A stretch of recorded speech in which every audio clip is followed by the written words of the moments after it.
As we return to Appalling Twistianity here in the Rainbow Studio of the Iowa blog, we left our last program, our last episode, discussing the identity of the individual and the qualifications of the individual who would be bringing this disquieting news to Christians to let them know that the author of their New Testament, the man who wrote the first 14 letters of the New Testament and who deliberately brought Mark and Luke into his posse for the express purpose of those two Gospels and the book of Acts, and therefore the man who created Christianity, because all of those books were written before any other, was a complete fraud. And you're entitled to know the credentials of the man who was able to determine this in the 5 volumes of Twistianity, because God had a lot to say about him through the prophets.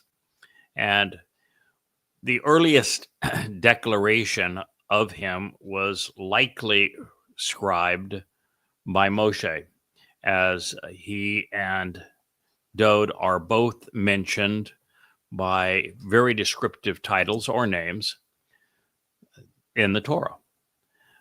But then we find Dode writing the 14th Mizmor, which is a word picture, introducing the concept of a choter. And he is telling us that this choter is going to be a rather exceptional individual. And in particular, he is going to be Chokmah. And Chokmah may be Dode's most descriptive attribute, most important attribute, and something that is quite unique about this individual and something he shares with Dode.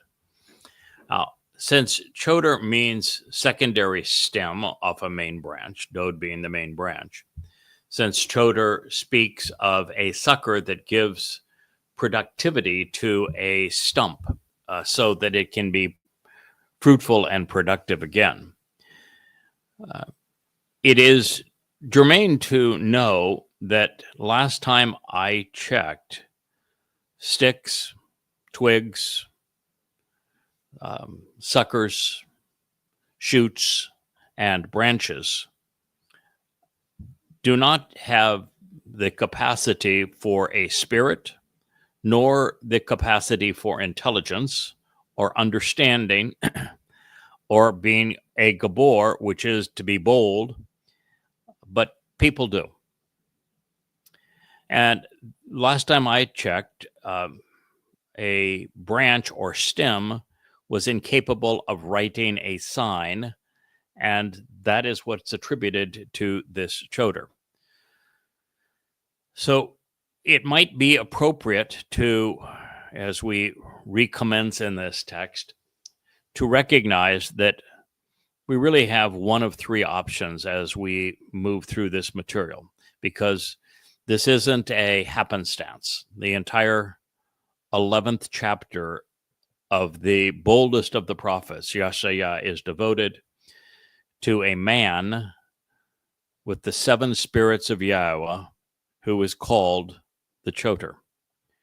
And this is the same title that Dode, 300 years earlier, the King and Messiah, our Savior,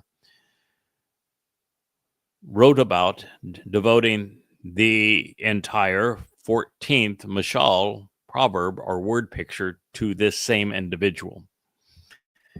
And this means that you, as a listener, have a choice.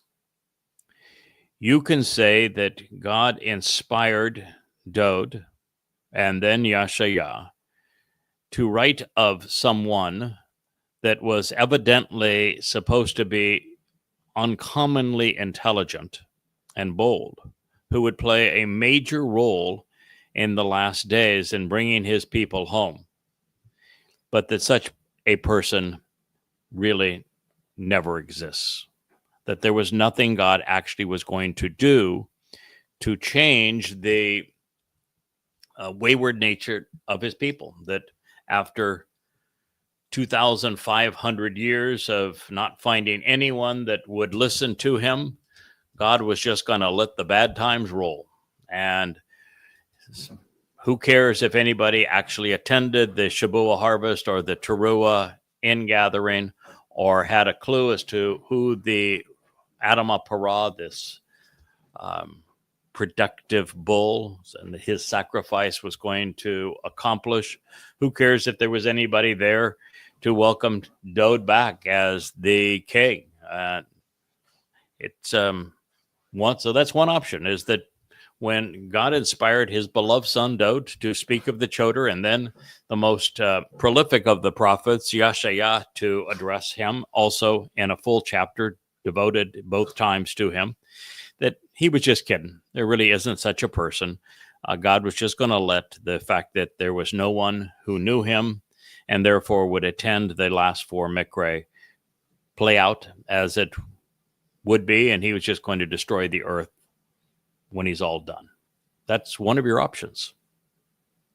Another option is to recognize that the person who is bringing this to your attention and who is mentioned in perhaps as many as 1,000 other references similar to this by different names and titles,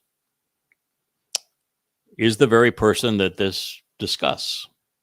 And that the guy that reintroduced Yahweh's name to his people wrote 35 books under the title Yada Yahweh, and who is the one who determined that Dode really is our Savior, who has returned as he had attested to fulfill Pesach, Matzah, and Bakurim, and the one who is the first to assess the 5 conditions of the covenant and the intent of each of the 7 Moed Mikre, as well as develop an accurate timeline of God's plans, that he is that guy. Seems rather obvious, so that's one of your options, and then you can listen and see what he has to say that is a benefit to you. The third is that, well, this is talking about somebody else.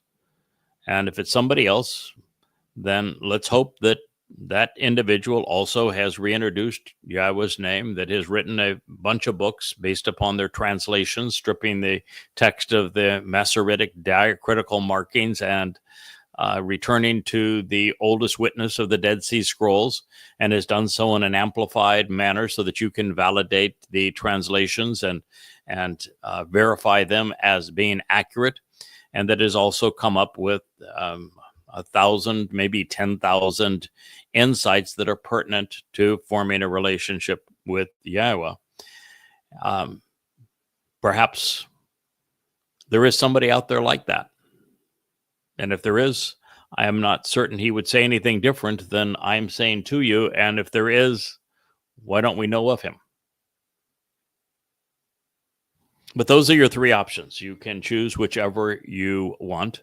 But this is what God said of this individual: a choder, a shoot, a secondary branch, and a sucker from the fallen stump. Wah, choder, a stem or smaller branch that is a secondary source of growth, will be extended for a limited time. Yatsa, the term for extended, is the same word that God used for the Exodus, Yatsa, will be extended to draw out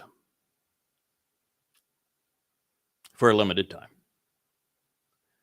Now, if this person is being extended, and we're reading this in the text of Yeshaya, who do you think it is that is extending him? Yahweh. That would be Yahweh. That would be a good answer. By means of the stalk, the giza, the stump, the root from which new growth can emerge, of standing out and being noticed. The very fundamental nature of not only of Yahweh, but of those he chooses to work through, is that they are not meek. They are not passive.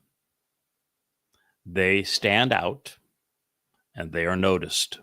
They draw attention, not to themselves, but to the substance of our existence.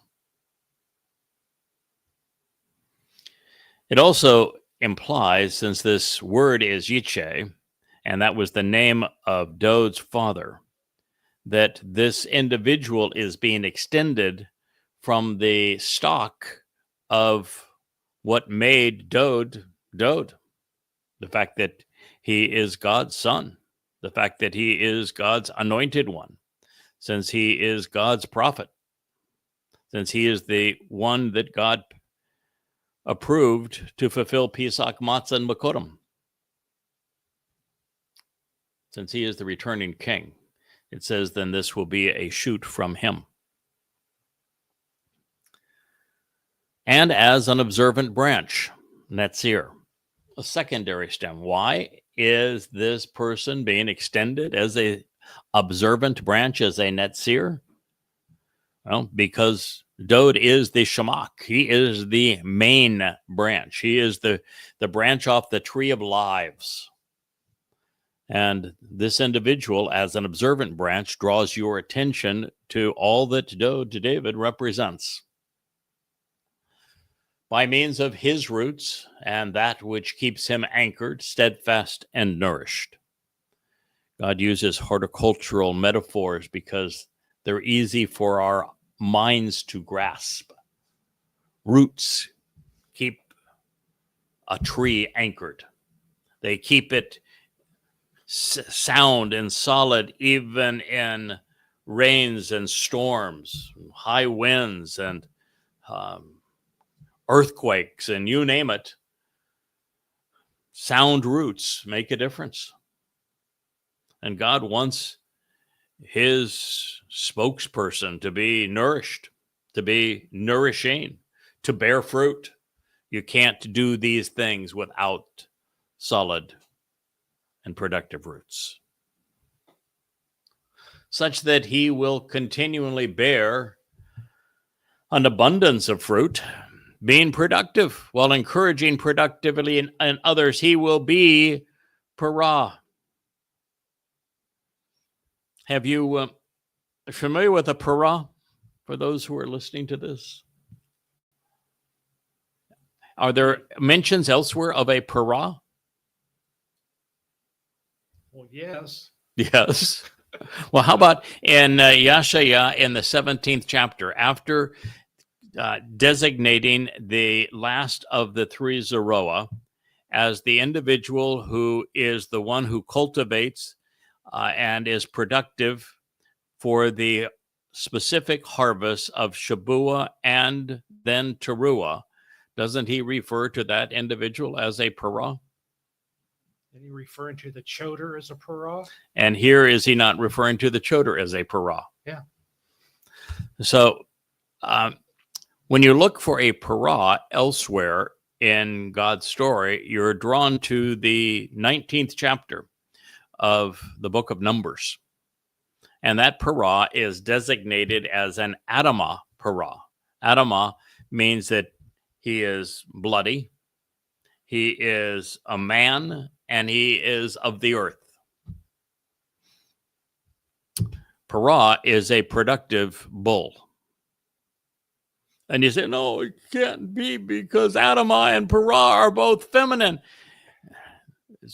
Para means productive. Par means bull. It's a productive bull. And Yahweh uses masculine and feminine terms to describe those who serve with him. It is his custom to do so. And there are qualities of this bull that make it appropriate to use the ending. For example, he is productive. Yeah. Now, you can have a bull that's productive, by the way. Oh, yeah. Yeah. Actually, you want a bull that's You do. You do. You don't want to castrate your bull. You want your bull to be productive. Para is a productive bull. And so the choder is productive. The choder is a stem off the main branch that has been extended by Yahweh, that is nourished by the very roots of what it means to be Yisrael and Yahudah and to be Dod, who is exceedingly productive, while being a touch bullish. Means he's got horns. He's singular, right? Part. It's singular. Well, it is. Well, the choder is singular. The whole discussion here is singular. There's only one person this applies to, all the way through. It is always a singular concept. And when Dode presents it in his own words in the 14th Mashal, choder is singular, all the way through. That's Yeshaya 11:1, and that's profound. And you would think that with something that profound, the world would be looking for that individual. Evidently not.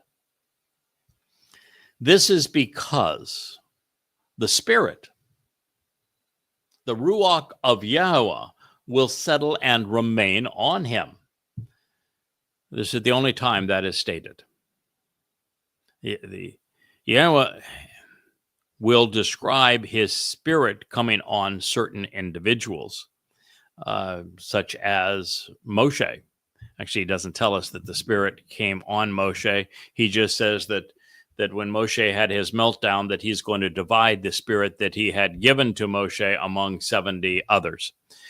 The Spirit came upon Eldod and Midod, so that they could prophesy when it became obvious that Moshe was looking for help and couldn't stand being around the Israelites any longer. The Spirit of Yahweh is the thing that makes Dode anointed. Spirit of Yahweh, well, it's not called the Spirit of Yahweh, but the Spirit, obviously from Yahweh, came upon Dode when he was 8 years old, never left him. But in all of those instances, it's just the Ruach. It very even seldom is it even the Ruach Kodesh, which would be the Ruach described as being set apart from Yahweh, a part of Yahweh set apart from him. But in this case, it is the Ruach of Yahweh.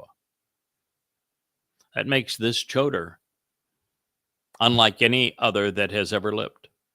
And when Yahweh says that he's going to raise up the nesh, this sign, this banner, that the choder is responsible for writing, it's something that has not previously occurred, and it's presented as something that's going to occur in the last days. That means that this choder is someone who is going to emerge at the time he still has the opportunity to be productive, which would mean before the Shabuah harvest, before the Teruah harvest, and before he is called on as the Parah to fulfill the second day of Teruah.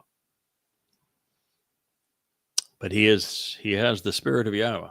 That is Nuach. Nuach doesn't mean that he tangentially related.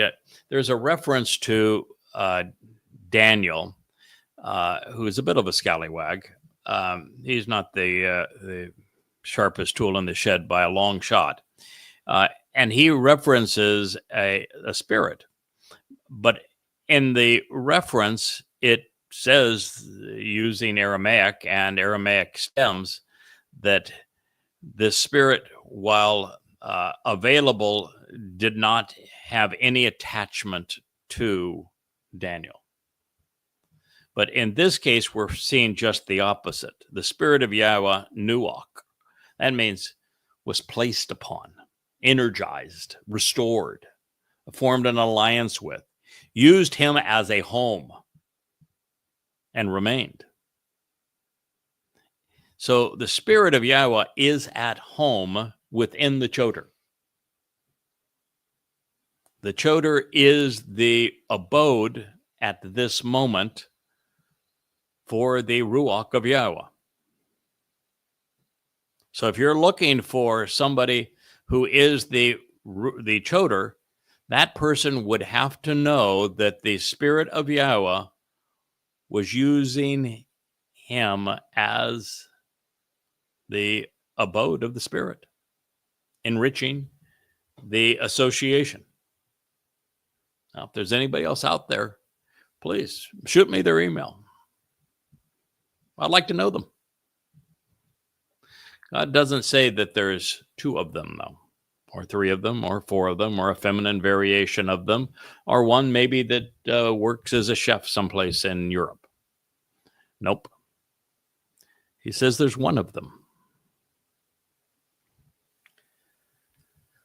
But there are 7 spirits that are associated with this individual. The first is the spirit of Yahweh. The second is the spirit providing the capacity for intelligence, for comprehension, for mental aptitude, for wisdom, for the technical expertise to do what is required to process information such that insights can be derived. Chakma. So, spirit of Yahweh, the spirit of Chakma. This individual can't be a dunderhead. This individual is going to have a fairly significant vocabulary. Sign of intelligence is quite often found in writing. They will have written numerous books. They will feel comfortable speaking extemporaneously to people. They will obviously have many, many unheralded insights that are derived as a result of not only their intelligence, but the material that they're studying. Somebody with the spirit of Yahweh and the spirit of Chakma is going to reveal things that have not previously been known and reveal enormous quantities of profound insights previously unheralded. And the spirit of enabling understanding by making the connections to reveal these insights. Bena. Bena is from Bien. It is perhaps my favorite of all Hebrew words. I like yada, knowing. I like yada, knowing to such an extent that I thought I was the one that was clever and chose yada as my nom de plume and as an anonymous ploy to be used by Yahweh can anonymously in writing these books. And I was yada for the first 10 years I did this until, well, then we find that most of the time that Yahweh was introducing this fellow, he refers to him as yada. And he actually refers to the books that we have collaborated on together and calls them yada Yahweh. So I thought it was really clever in choosing this until you find that, well, no, Yahweh chose it many, many years prior. It's okay. He's smarter than I am, much older than I am too. So it's not surprised that he came up with it earlier.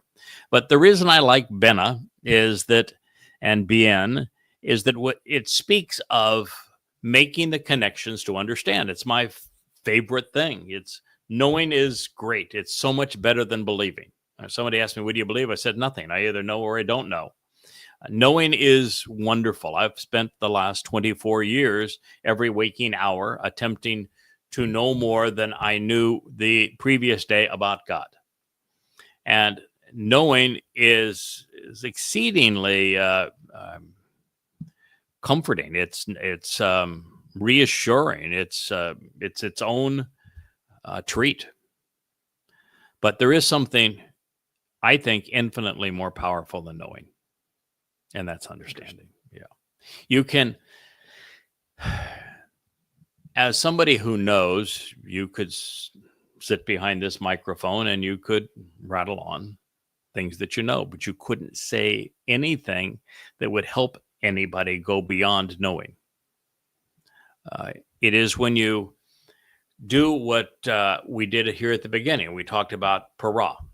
We noticed that para is used in Isaiah 17, speaking of the person who is productive in coordinating the harvests of Shabuah and Teruah, and that the para is the one who is sacrificed as part of Numbers 19 considered as the red heifer on behalf of the adulterous woman of Numbers 5, but also consistent with what Elia has done when there was the sacrifice of the bull, as he was repudiating the religiosity and politics of Israel 2,888 years before he will be asked to do the same thing and serve as the master of ceremonies over the sacrifice of the Adamah Parah during Teruah.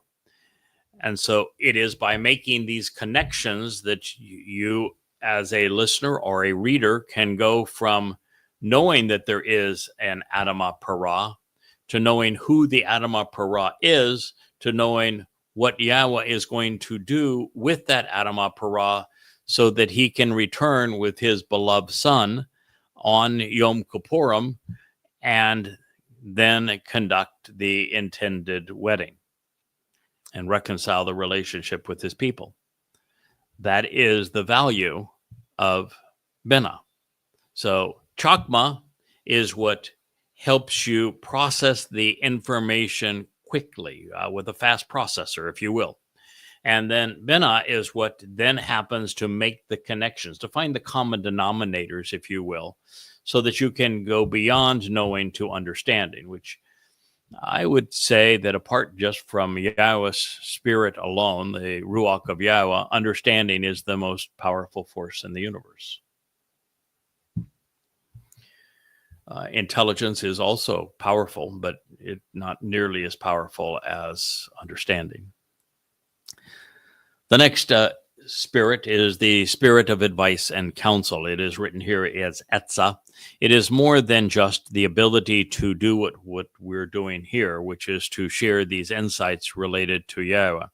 Etzah is the ability to see how the entire picture comes together, to properly frame it, and then put all of the pieces of this puzzle that form this portrait that God is painting of himself and of us and our relationship together in such a way that all of the details, all of the shadings, the colors, the insights that can be gleaned from it are seen from the proper perspective. And that we're looking at God's story correctly from beginning to end, so that the entire story for the first time can be told from beginning to end. You know, what is it about the creation account that applies to us today? Well, how about the fact that God spoke it into existence, which means that words were the operative force, and that it is the words of God that form the Torah and prophets, and they are the operating force within our lives. How about the insight that the second day is all about Asher? It's relative and relationships that are constantly being reinforced, and that time is relative to the observer, and that therefore we can correlate creation time with human time on this planet and realize that 14 to 15 billion years in terms of universal gestation and 6 24-hour days are exactly the same length of time based upon the relative nature of time based upon the observer.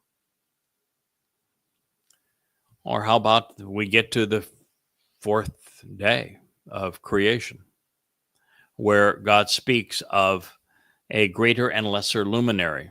Doesn't say he created them on the fourth day. They would have existed long before plant life was conceived on the third day. It just says that they became visible as signs of the moed, of the fulfillment of these 7 annual events that God has invited us to attend for our benefit throughout the year: Pesach, Matzah, Bakodim, Shavuot, Teruah, Kippurim, and Sukkah. And he talks about the relationship at great length between the lesser and the greater luminary. And what he is saying essentially is that Dod as the sun, and God explains that Dod is returning as the sun, that the sun's light is reflected by the lesser luminary, the moon. And he also explains in the 89th Mizmor that the moon will be forever attributed to this realization of who the sun is as the greater luminary, and will always reflect the sun's brilliance. And that these two individuals are the same two individuals that are woven throughout the entire fabric of the Torah and prophets to help God's people and Goyim, people the world over, have an appreciation for the enlightenment that God is offering. Or the fact that the story of man starts in the garden, and Sukkah's purpose is to bring us back into that garden, and that after being booted out of the garden 6,000 years ago, at the conclusion of year 6,000 Yah was inviting us right back into that garden. That is seeing the entire picture from beginning to end. These are the kinds of things that Etzah addresses.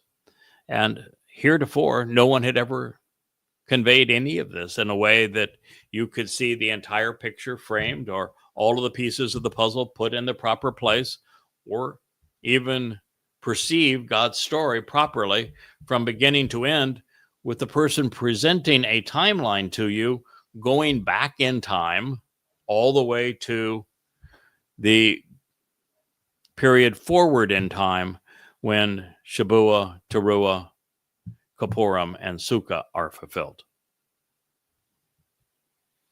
And also a spirit of being emboldened and inspiring. You know, God chose a bullish personality for a reason in this particular case. He chose a ram for his son, and also the image of a roaring lion of Judah. You got to be bold if you're going to do this. The number of people who will even take your own insights, your own translations, transliterations, and then twist those things such that they attack you with them are many. Those who will attack you and condemn you because you are horrible for the religious and political business are many. You know, you go on X or Facebook as me, it's a tough journey. And you better be bold. You better be strong. You better be courageous, or this job can't be done. I'll just go back to the Exodus. The children of Israel were so belligerent and antagonistic to God. They told God to go away, to shut up. They never wanted to hear from him or see him again. Now, if you're dealing with people that obnoxious, that dunderhead in their approach, irascible, how are you going to prevail with them if you are not tough as nails, if you are not empowered and able to accomplish this mission? And if I may, Moshe, strong dude, man. Moshe had character. He stood up for the children of Israel in Mitzrayim, in Egypt. He stood up for the women at the well when the bandits came to rob them. We know that Moshe had character. And yet, we're not even 3 days out of Choreb. Well, even in Choreb, he broke the first set of tablets. He was so pissed off at his brother and the children of Israel.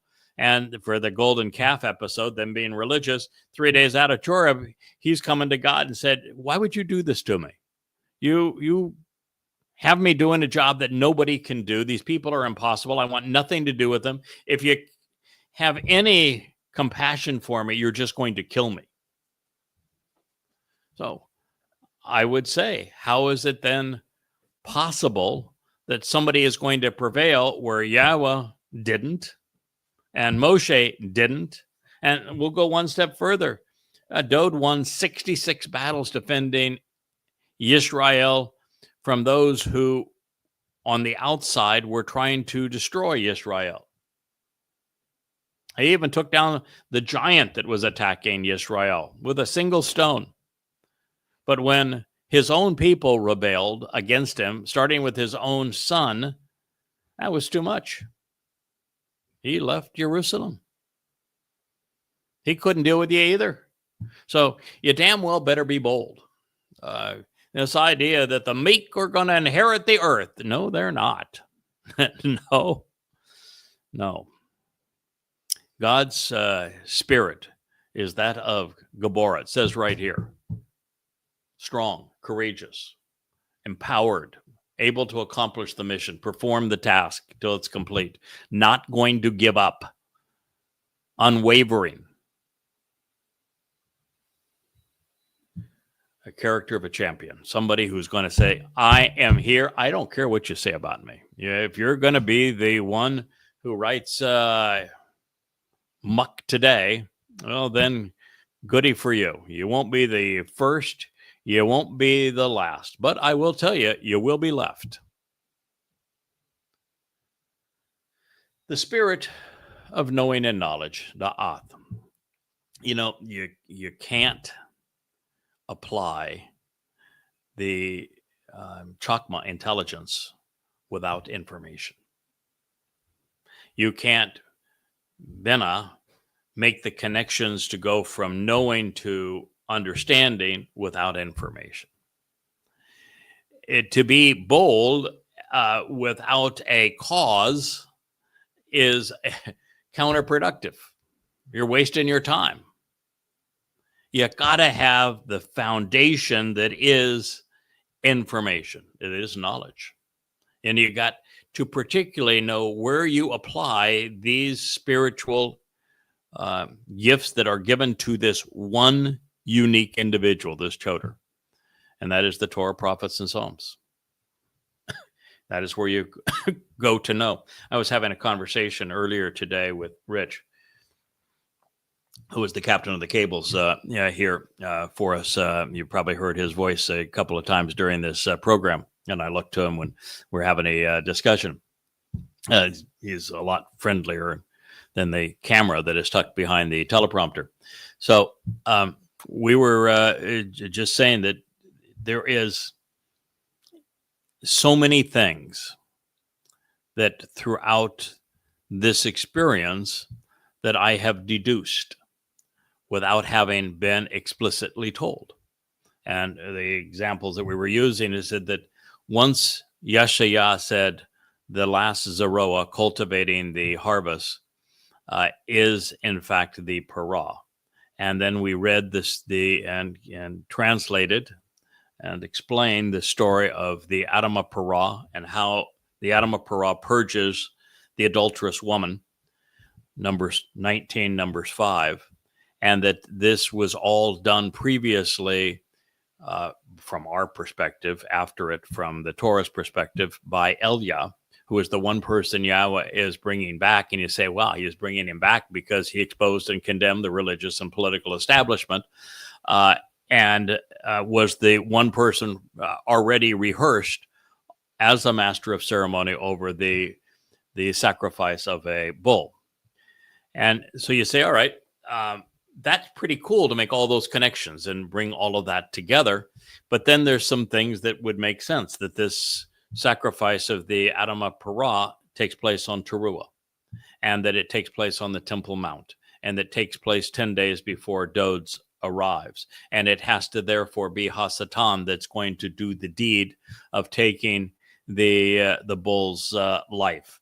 And that bull then is going to be put into the altar on the east side of a restored tent of the witness that is on a Temple Mount that is no longer featuring the scars of Alaska Mosque and the Dome of the Rock, and that it will face the Mount of Olives as a by design were to be the stadium seats, and that that bull is going to be ignited, the flames, by Yahweh, and it's going to be showered in water so that it can cleanse all of those around, which means that Yahweh is going to release those showers of waters. And all while Elia serves as the master of ceremonies. Now, that's a lot to deduce from the clues we were given. And yet I shared all of it with you. And now we're in Daniel, going back into it again because I wanted to hone the timeline to make certain that we had everything right as it is presented. And we have the corporeal manifestation of Hasatan killing the Parah. And we have the fires being ignited. And his actual body is called a shower of water in the Aramaic text. And that all of this is being presented at a time and place that you could only conclude is the Temple Mount. And you just find one affirmation after another, that this is exactly how this is going to transpire. And you find that Solomon's speech regarding the Nakri, God's observant foreigner, which everybody that's ever studied the Torah and prophets knows, that there is a whole series of prophecies regarding a person that's referred to as the Nakar and the Nakri, this observant foreigner. And that speech was delivered on Teruah. And it's Yashaya that tells us that the sacrifice of the Parah is on Teruah. This is how you take knowledge and you process it through the Spirit of Yahweh so that you have intelligent deductions, rational, logical connections and conclusions so that you can see the entire picture and then have the courage, and it is courage, to lay it all on the line. And life for me here, I live on a beautiful island. I have a beautiful wife and a wonderful family and this home here. And I came in a sleek airplane and a beautiful boat. I didn't need this. I could have, I had a fine old time cruising around the islands. And with every one of the 1,000 insights that I have shared, I make myself vulnerable. Another idiot can go and try to pick that and try to find something that they can quote mine from some other place to say, well, it can't be true. Thousands and thousands of insights that I have written and shared with you, conveying the spirit of knowing and knowledge.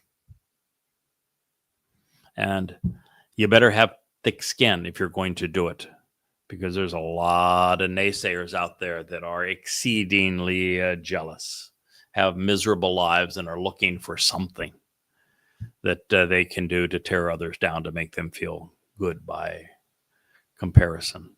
So it is a tough damn job. This last spirit is the spirit of Yira. Yira is a word also that I was unique on. It is almost always translated as fear, of terror. And so this would be saying that Yahweh gave the Choder the spirit of fear, of fright, of terror. And what I learned really very early on is that Yara and Yare can mean either that, fear, terror, anguish, or it can mean to respect and revere, to view as awesome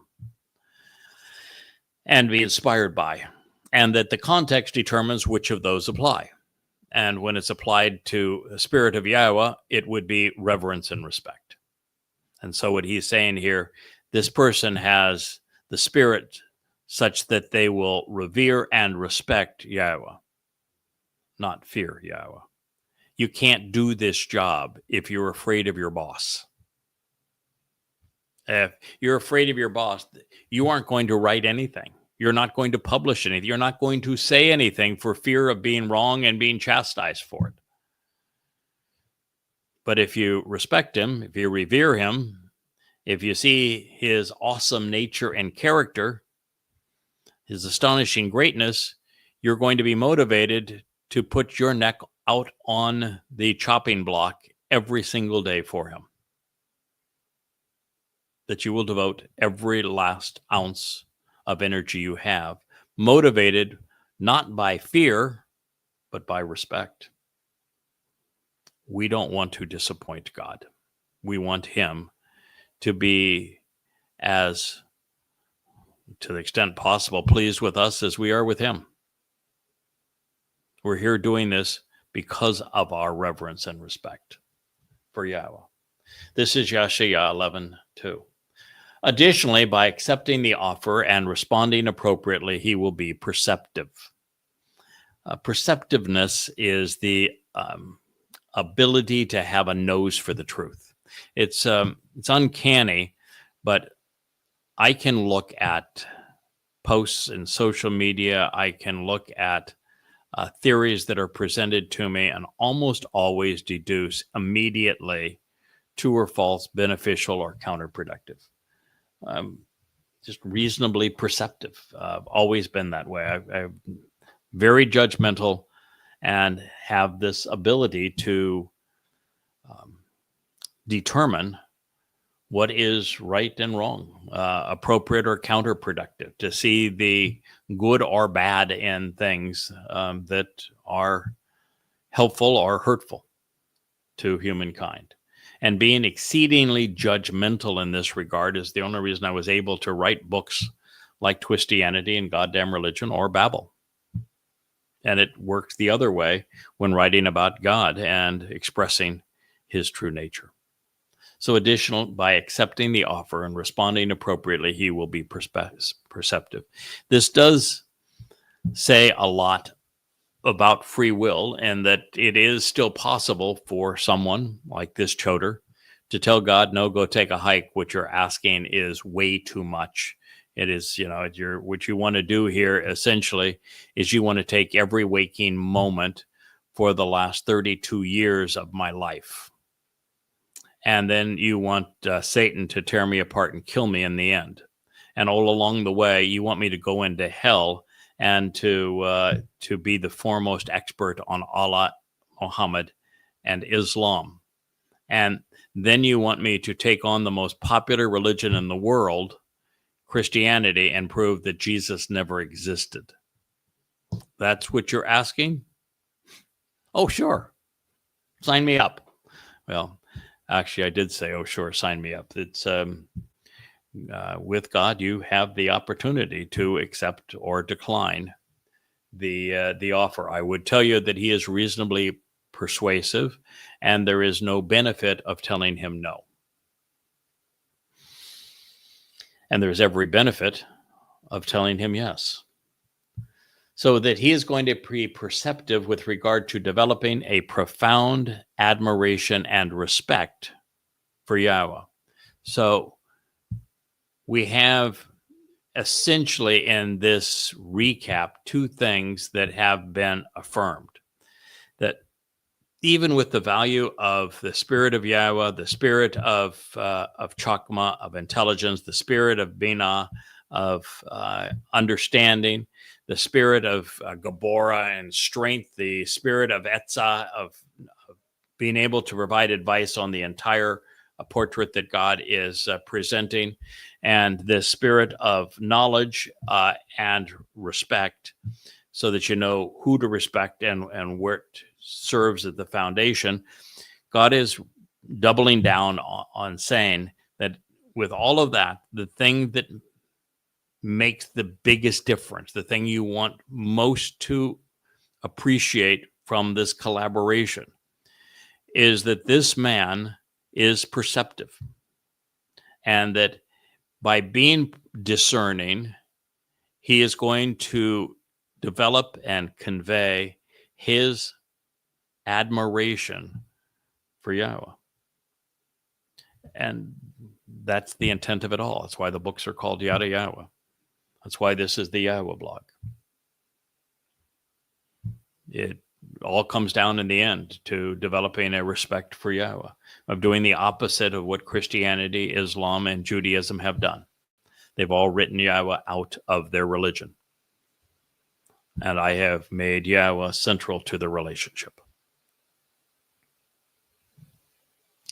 Therefore, it will not be by an appearance or vision seen with the eyes that he will decide.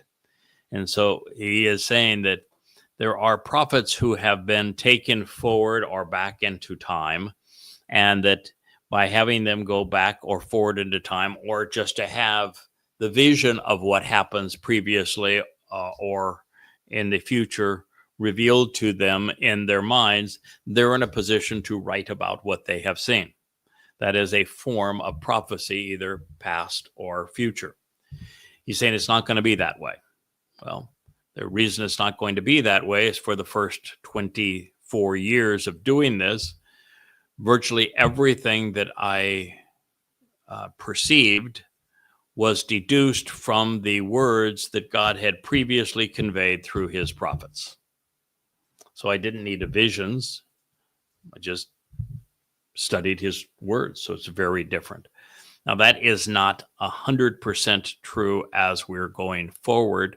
I have seen now, for the first time, a vision of what things will be. I have not presented it as prophecy, and I have subsequently learned that everything that I had envisioned was conveyed previously through the prophets, which is the events around the return of the two witnesses and the celebration, if you will, of the sacrifice of the Adamah Parah. So that's the one place where I have shared with you that I saw something in my mind of how this was going to play out. And it sort of was actually a trip into the future, and that I would read about everything that I saw over the next 12 months, actually 7 months, as I began to explore testimony I had not previously considered from the prophets. So our collaboration would be different in this regard. There was no Torah nor prophets for Moshe to read and to evaluate and to explain, although to a significant degree, Debadim is sort of what I have done with Yada Yahweh. He was given Barashith. He experienced Shemoth and Kara, and therefore he elaborated on it during Debadim. That's pretty similar to what we're doing, giving the written text and explaining it. And Dode, for the most part, spoke of things which were yet to come, and he only wrote a couple of odes to the Torah, but his odes to the Torah were quite brilliant. So Dode had to have been given insights that others had not seen so that he could write, for example, of his own crucifixion. So he says he will see that he will decide, Shaphat, that he will confront the evidence and be judgmental, which is central to our relationship. Also, it will not be by hearsay what is heard with his ears. I'm not going to pass on to you what others have told me. I have avoided, like the plague, reading the analysis of others. You know, somebody will say, well, did you read so-and-so? Or this person has an interesting thing. No, I don't. I read the Torah, prophets, and Psalms. And everything that I say about God is based upon the Torah, prophets, and Psalms. Hearsay means nothing to me. If somebody says, I had a dream, I'd like you to analyze my dream, I'll say, nope, I'm not going to do that for you. So, no, there is no hearsay involved here. So it will not be by hearsay heard from his ears that he will make judgments or prove his arguments. No, I prove all of my arguments based upon the Torah, the prophets, and the Psalms. It says he will exercise good judgment. He's going to be judgmental. He's going to be really, really judgy. It also says that he's going to be the one that's going to be adjudicating. So that, just as a suggestion out there, I mean, you can make your own call, but since there is nobody else that has ever fit this depiction, and this says that I'm going to be judgmental, I'm going to be the one that adjudicates these matters, you probably don't want to challenge what we're doing together. It's probably not in your best interest to say have 60 posts under Q and pound your chest using insights, transliterations, and translations that you have learned from me to say, no, I'm going to try to just piss you off. Maybe not the best call. So he will exercise good judgment. He's going to be very judgmental, make lots of decisions, adjudicate the matters, and resolve disputes by being someone who seeks to be accurate, honest, and forthright, being fair and correct. No one, I don't think, who has ever written books has gone back and spent as much time correcting the books when, in fact, we learn something new. So we have striven to be accurate, to be honest, to be forthright, and to say, this we know, this we don't know. And when we learn something new, something additional, we refine our understanding, we go back and we make those adjustments. So we have worked very hard to be Tzedek. In fact, everything related to Tzedek has been a celebration of this whole experience with Yahweh. It's how I was able to prove that that the Quran is not Tzedek, that the New Testament is not Tzedek, and that Dode was Tzedek. So Tzedek is the operative, defining, foundational term of our collaboration. I know what it means to be accurate, to be correct, to be forthright, to be vindicating. And I know how these things apply to Dode. I know how these things apply to Yahweh, and I know how Yahweh has had them apply to our collaboration together. With regard to opening the doorway for the discerning, in this particular case, Yahweh is giving the choder a little too much credit. It's kind of Yahweh's style, but it was Dode, his son, that opened the doorway. All I'm really doing is revealing to you that Dode opened the doorway by fulfilling Passover. So do you get an attaboy for saying, yes, Dode is the one who opened the doorway by fulfilling Passover. It is the doorway to life, and you ought to follow him through. Do you get an attaboy for being the first person to figure that out and to share it? Probably. Does it do Dode any good to have fulfilled Pesach if nobody knows about it? Not really. So, does this fit the idea of a greater and lesser luminary? Absolutely. It's the lesser luminary's job to reflect what the greater luminary has done. So it fits this, but it's Dode that that opened the doorway for the discerning. I just shot a light on it so that you would understand what God is offering through his son. It says he will provide proof using sound arguments. He is going to be a person who is evidence and reason driven. He is going to judge, be correct, and engage in dialogue that is both confirming and condemning, depending on what choice you make. So if you bring something that you have deduced from something that you've translated or I've translated, and I find it to be consistent with everything I've learned from God, I'm going to commend you for it. And if you say something that's counter to what I know that God has conveyed, I'm going to condemn you for it. And if you don't like that, then just stay away, I guess is the best answer, is just to stay away. I'd rather be corrected than condemned. I would rather be, yes, if I'm wrong, I want to be corrected. Yes. That's my my strong preference. And I think, well, we had this idiot today that went off the deep end, tearing off his shirt so that he could do videos on how big a nincompoop he is. And it was when I corrected him for something that he had said that evidently he didn't like being corrected. And I even did so nicely. But nonetheless, we digress.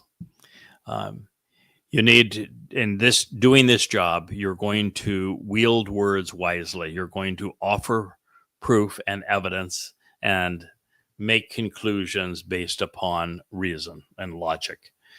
Then it says, with everything out in the open, doing so fairly. This is a unique aspect of my style. First of all, every book is offered in its entirety for free. You can't make things more out in the open than that. You can't make anything more out in the open than doing a live stream and doing 1 or 2 hours, sometimes 3 hours a day of a live stream. That's about as out in the open and vulnerable as you can possibly be. The very foundation of what I'm doing with Yahweh on your behalf, and God's conveying all this, not for me, but for you, because he wants you to know who this individual is, know how this individual has been equipped so that you can capitalize on what this individual has to say. That's the whole purpose of this. And the foundation of my books is an amplified translation style that I invented. And it is the first translation style that is not only open, but everything fairly presented, words up, if you will, on the top of the desk as you read these books, because I take the most generic form of every word and I present it within a parenthetical after a bold statement of what God has conveyed, such that you can copy and paste that word into any lexicon or Hebrew English dictionary to validate that the translation is true. It is the most open and honest way to go about it. Even if my translation is so radically different than everything you've been accustomed to before, I will explain my thought process and the etymological history of this word and its verbal actionable root, so that you would know how I came to that conclusion. And if there are nuances that are afforded by the volitional moods or the relational stems that convey an added meaning to the testimony and the narrative that's beyond what you can fit into the translation, we'll go there. We'll have this open and honest discussion all along the way. It is the thing that has caused thoughtful people to be drawn into the fellowship with Yahweh and the covenant as a result of these writings, because they are so open and honest. Everything on top of the table, cards face up. It says that this is all on behalf of the sincere who are seeking straightforward answers. This is from the Hebrew ana, which is another one of probably the 10 words that I'm most are best known for having analyzed correctly. And I've shared with you Yara versus how it's rendered versus my understanding of the word is a wonderful example of that. But ana is one of those as well.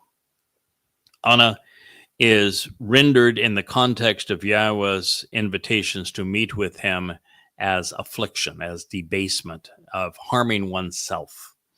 And yet the primary meaning of the word is to answer, to respond, to be receptive, to be someone who is willing to accept an offer after thoughtful deliberation, and their response becomes a word that they will stand behind. It is about constantly thinking, making declarations and providing a witness that is sincere. So that if God provides answers, we respond to them. This is ana. It is a marvelous word which is perfectly suited to be used by God in the context of his invitations to meet with him 7 times a year. And it says that these answers are for those in the land. Then it says, he will strike, verbally attacking and disabling. So the choder is not going to be a pussycat. He's like a bull. He's going to be on the attack. He's going to use his words to disable. He is going to confront. He will cripple. He will incapacitate. He will be sarcastic. He will mock. He will chastise. You don't like those things, you're not going to like him very much. But since God chose Elia, who manifest all those things, since he chose Dode, who did the same thing, chances are you're not going to like God very much. So, good riddance. If you're looking for passive, you're looking in the wrong place. God says, I'm going to strike. I'm going to attack. That we're going to disable. We're going to confront. We're going to cripple. We're going to incapacitate. We're going to mock. We're going to chastise. We're going to be super judgy. But we're going to do so with words. We're not going to make ad hominem attacks. We're going to use evidence and reason to prevail. So then he will strike, verbally attacking and disabling, incapacitating, sarcastically mocking and chastising, being very judgy, pointing out the irony of things in the material realm. And he's going to do so with the rod and the staff of his mouth and with his voice. Pay.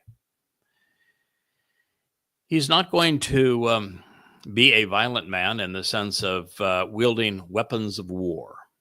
He's not going to pound his fists into your nose. He is going to try to strike some sense into you with words. His tools are going to be words, whether written or whether they are spoken, but he is not going to pull any punches with those words. They are going to be confrontational, but they're words. That's why so many times in Facebook and on X, particularly on X, you'll be spanked for using words in a nonviolent way, intelligently wielding words, making logical connections and comparisons. And, we just need to realize that words are important. And God is saying that this individual, he is going to land all of his blows against everything that's wrong in the material realm using words. And then we have another reference to Ruach. And with the Ruach, the spirit of his lips and resulting language, he will devastate the wicked and the wrong. So there's actually an 8th Ruach here. And 7, of course, is the number of Yahweh.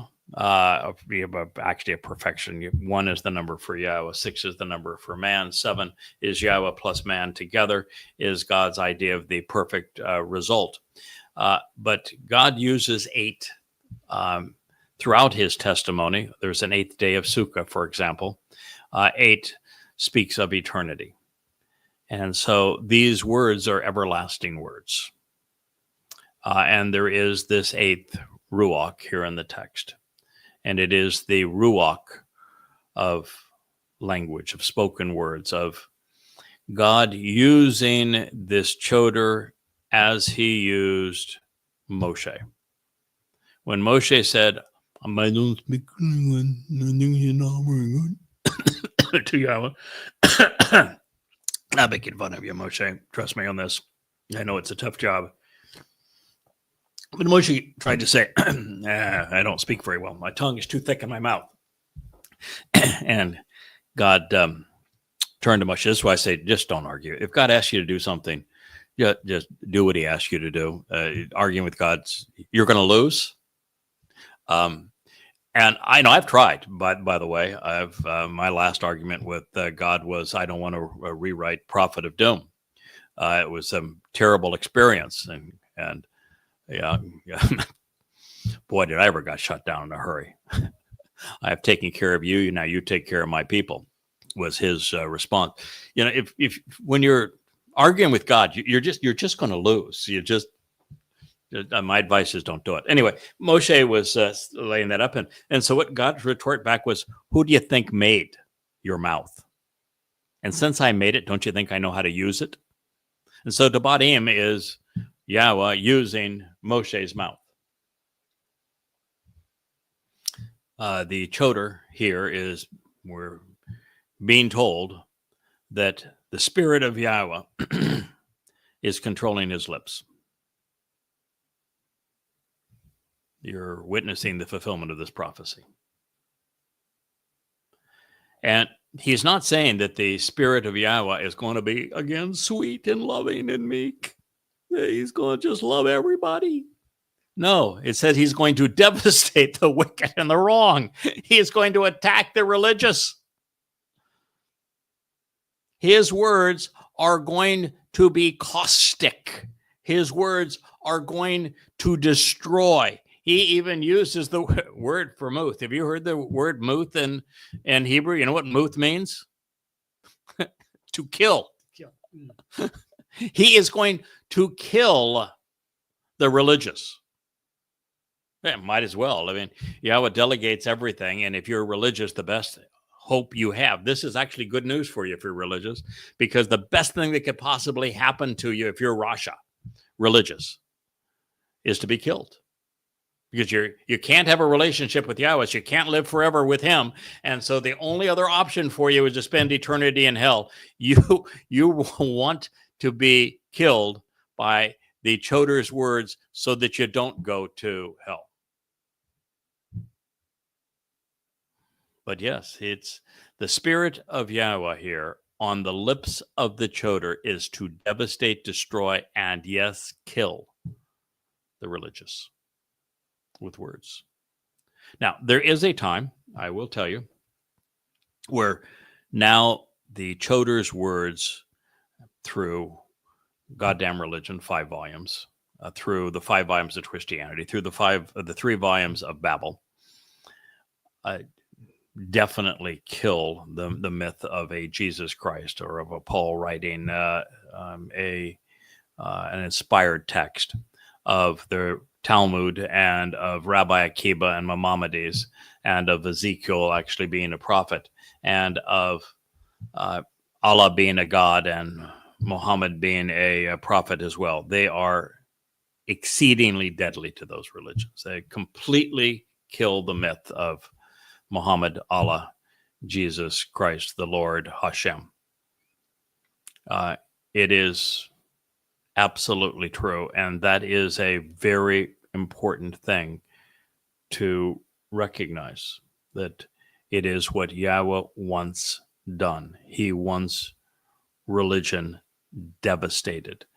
And part of the reason for that is that his son fulfilled Pesach, Matzah, and Bakurim. And it is these religions that have piled their trash right on top of that, so that the truth is hard to see. So you have to destroy the religious texts for you to have any appreciation of what God has done. The first condition of the covenant is to walk away from Babel, which is this integration between religion and politics to confound and to confuse. And so that's his job. Boy, do people have a hard time walking away. Though they ever. You know, there's a reason that God said their first job together is going to be expose and condemn Islam. Yep. And shortly thereafter, we wrote the books to expose and condemn Christianity. Until you know what's wrong, you're not in a position to know what's right. God didn't reach out to Abraham until Abraham and Sarah had left Babylon.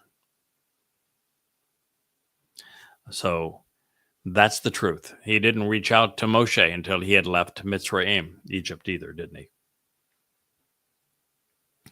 They didn't reach out to me until I had walked away from religion and politics too, and I was very involved in both of them.